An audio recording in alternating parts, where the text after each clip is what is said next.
주의 말씀은 내 발의 등이요 내 길의 빛이니이다. 오늘 이사야서 강의 62번째 시간입니다. 오늘은 이제 이사야 38장 나머지 13절부터 22절까지 살펴보도록 하겠습니다. 아시다시피 38장은 계속해서 히스기야가 자신의 병을 하나님께서 치유해 주신 것에 대한 감사시가 이어지고, 그리고 이제 치유의 과정이 마지막에 짤막하게 소개가 됩니다. 자, 우리 13절. 내가 아침까지 견디었사오나 주께서 사자같이 나의 모든 뼈를 꺾으시오니 조속건의 나를 끝내시리라. 아멘. 아멘. 그러니까 히스기야가 이제부터 본격적으로 병으로 인해서 자신이 고통받고 있는 것을 호소하는 것이죠. 보통 이제 아프신 분들은 낮에 깨어있을 때보다 밤에 더 아파가지고 잠을 못 주무신다고 하잖아요. 그렇듯이 히스기야도 이 밤중에 더 심해진 거예요. 그러니까 밤새도록 잠을 자지 못하고 아침까지 날이 꼬박 새버린 것이죠. 저도 예전에 한번 심하게 아팠던 적이 생각나는데 이게 잠이 안 와. 너무 고통스러우니까. 이게 사실 잠이라도 오면 그 고통을 잊을 수 있지만 고통이 너무 그러니까 잠도 안 오는 거예요. 그래서 끙끙끙끙 거리면서 정말 새벽을 맞이한 적이 있었는데 히스기야도 마찬가지인 것이죠. 그래서 얼마나 그 고통이 심했으면 마치 사자가 먹잇감을 낚아채서 이렇게 뼈를 으스러뜨리잖아요. 그렇듯이 자기가 고통스럽다. 그런 거를 지금 이제 호소하고 있는 것이죠. 자, 14절. 나는 제비같이 학같이 지저귀며 비둘기같이 슬피 울며 내 눈이 쇠하도록 앙망하나이다. 여호와여, 내가 압제를 받사오니 나의 중보가 되옵소서. 아멘. 제비같이 학같이 지저귀며 비둘기같이 슬피 울며, 그러니까 히스기야는 자신의 고통에 찬 신음소리를 마치 새소리로 비유한 것이죠. 그리고 내가 눈이 쇠하도록 앙망하나이다. 뭘 앙망하냐면 여호와여, 내가 압제를 받사오니 라고 했잖아요. 여기서 압제받다라는 것은 원어의 뜻을 더 살펴보면 채무자가 빚을 갚지 못해서 이제 그 채권자에 의해서 빚독촉을 계속 당해보면 너무 고통스럽지 않겠습니까? 그런 자기 상태인 거예요. 빚독촉을 당하는 것과 같은. 그러니까 여호와 나의 중보가 되옵소서라고 하잖아요. 이 중보가 되다는 것은 이제 또 이제 그것과 연결지어서 말해보면 여호와여, 내 보증인이 되셔서 내 채무를 좀 갚아 주시옵소서 대신. 그래서 내가 그 고통스러운 책임에서 떠날 수 있게 내 대신 좀 책임을 떠맡아 주시옵소서 하는 게 이 중보가 되옵소서의 이제 깊은 뜻인 거죠. 그러니까 히스기야는 채무자가 빚독촉을 당해서 고통받는 것과 같은 자신의 병에 고통이 있다. 그러니 하나님께서 나의 채무를 해결해서 나를 좀 고통에서 건져달라. 이렇게 이제 하나님의 도움을 바라는 건데, 이제 얼마나 그거는 눈이 쇠하다는 건 눈이 이제 병약해질 정도로 짓무를 정도로 하나님을 바라보는 것을 말하는 것이죠. 그게 얼마나 고통스러웠으면 하나님께 이렇게 하겠습니까? 자, 우리 15절. 주께서 내게 말씀하시고 또 친히 이루셨사오니 내가 무슨 말씀을 하오리이까. 내 영혼의 고통으로 말미암아 내가 종신토록 방황하리이다. 아멘. 아멘. 자, 이제 조금 이 고통스러운 호소와 조금 전환이 되는 부분입니다. 뭐냐면 주께서 내게 말씀하시고 또 친히 이루셨사오니, 이것은 이제 히스기야가 기도했을 때 이사야가 하나님께서 또 다른 소식을 줬다고 가지고 오잖아요. 그러니까 너 이제 낫는다라는 그 소식인 거예요. 그 말씀을 하셨고 또 친히 이루셨사오니, 나는 주님께서 나를 낫게 해주신다는 말을 믿는다. 아멘. 그렇게 말씀하신 분이 당연히 이루실 것을 나는 믿는다, 이 뜻이에요.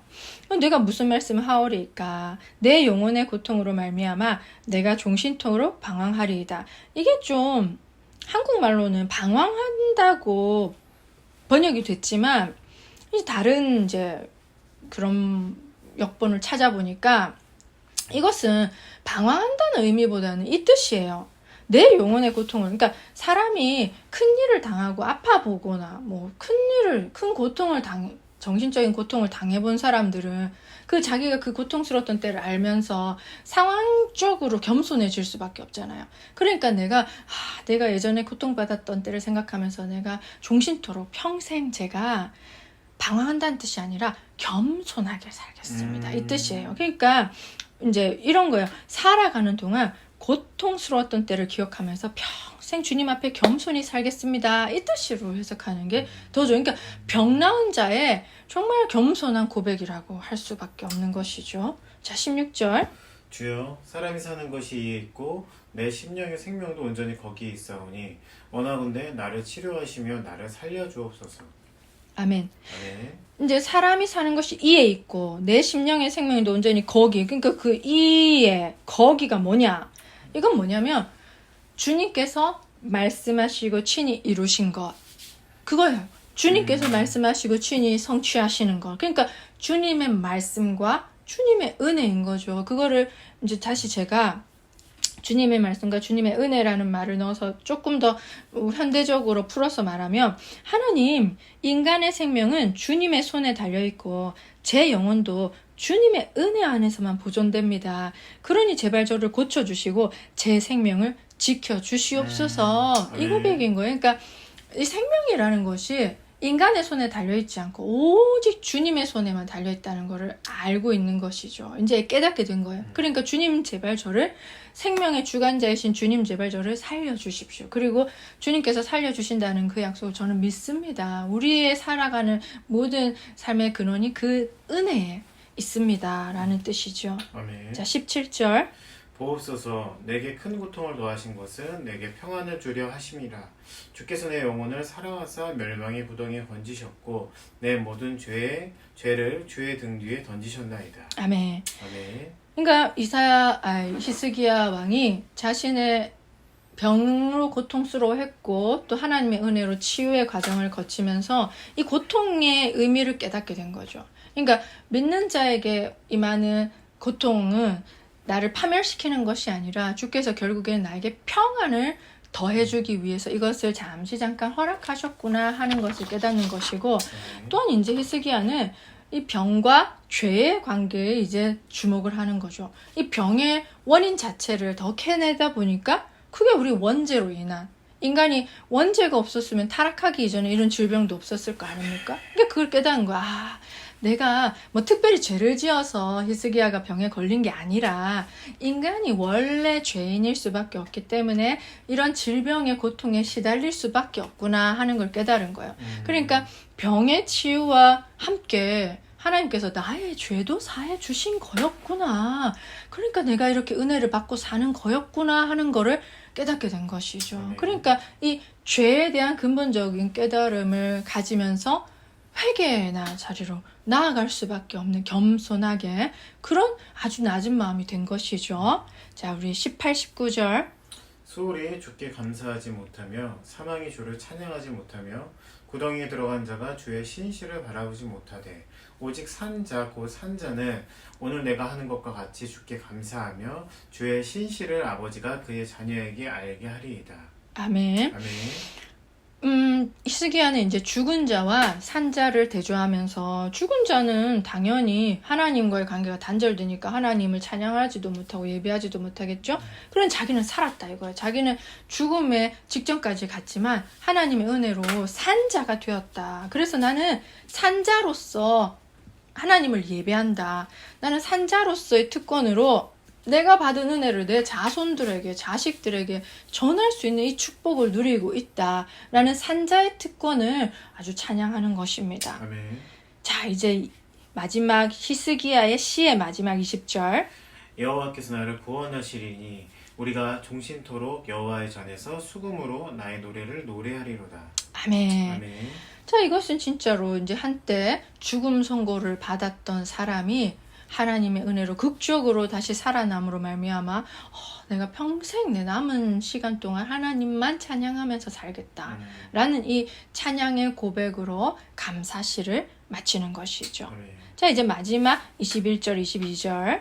이사야가 이르기를 한 뭉치 무화과를 가져다가 종처에 붙이면 왕이 나으리라 하였고 히스기야도 말하기를 내가 여호와의 전에 올라갈 징조가 무엇이냐 하였더라. 아멘. 아멘. 자, 이것은 이제 그 히스기야의 감사시가 먼저 이렇게 앞으로 나오는 바람에 그 앞부분에서 해야 될 말을 못해서 마지막으로 생략된 부분을 추가한 부분이에요. 예를 들면 이제 그때 여러분들도 기억하시겠지만 내가 살 징조가 무엇이리 하나님이 그렇게 약속하셨다는 징조가 무엇이리까 해서 징조를 구해서 해시계의 그 그림자가 뒤로 10도 뒤로 물러가는 징조 구한 거 아시죠? 그러니까 그 전에 나왔어야 될 말인 거예요. 그러니까 히스기야가 어떻게 나왔냐? 무화과를 가져다가 그 상처에 붙이면 나온다고 했는데 이제 그 고대 그 중근동 지방에서는 이 무화과를 약재료로도 많이 사용하긴 했어요. 그런데 지금 이 상황에서 히스기야가 죽을 병에서 낫게 된 것은 이 무화과를 상처에 붙여서 나았다기보다는 전적으로 하나님께서 살려주신 건데 그냥 그 플러스 약간 양념처럼 아주 간단한 처방이 내려진 것이죠. 예를 들어서 그 나아만 장군인가요? 물에 들어가서 7번 들어가면 7번 그거 되게 간단하잖아요. 그냥 들어갔다 나오면 되니까. 그런 것처럼 사실은 하나님이 낫게 해주신 것인데 인간의 어떤 아주 간단하고 사소한 그런 노력 정도가 가미됐다고 볼 수 있는 것이죠.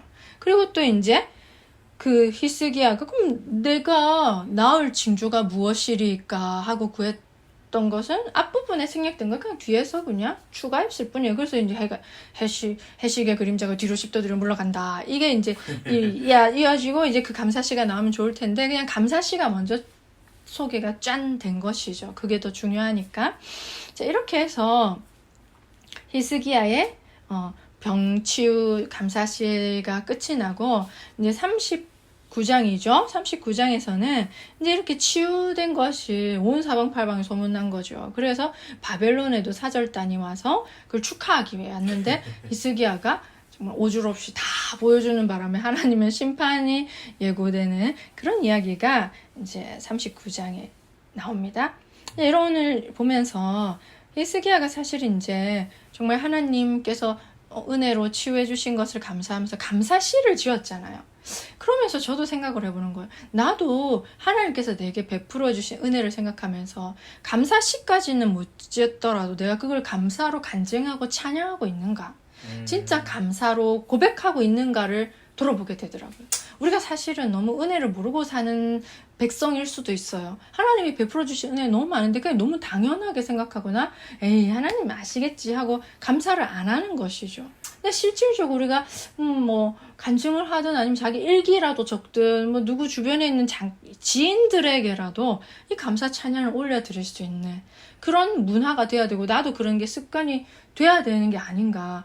옛날 사람들은 감사시를 이렇게 멋지게 이렇게 지었네. 다윗도 시를 짓고. 그래서 우리도 그런 거 좀 멋들어지게 짓지 못하더라도 내가 받은 은혜를 탁 글로써 남겨보는 것도 참 의미가 있겠다는 그런 생각이 들었습니다. 네.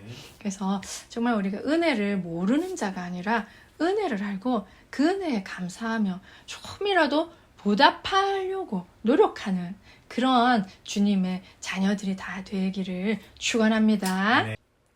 오늘도 이사야 강해 재밌었죠? 네. 이렇게 우리가 주의 말씀을 묵상할 때마다 시냇가에 심은 나무가 철을 따라 열매를 맺으며 그 잎사귀가 마르지 아니함 같은 형통의 복이 저와 여러분의 삶에 풍성하기를 축복합니다. 네. 다음 이사야 시간에 뵙겠습니다. 안녕.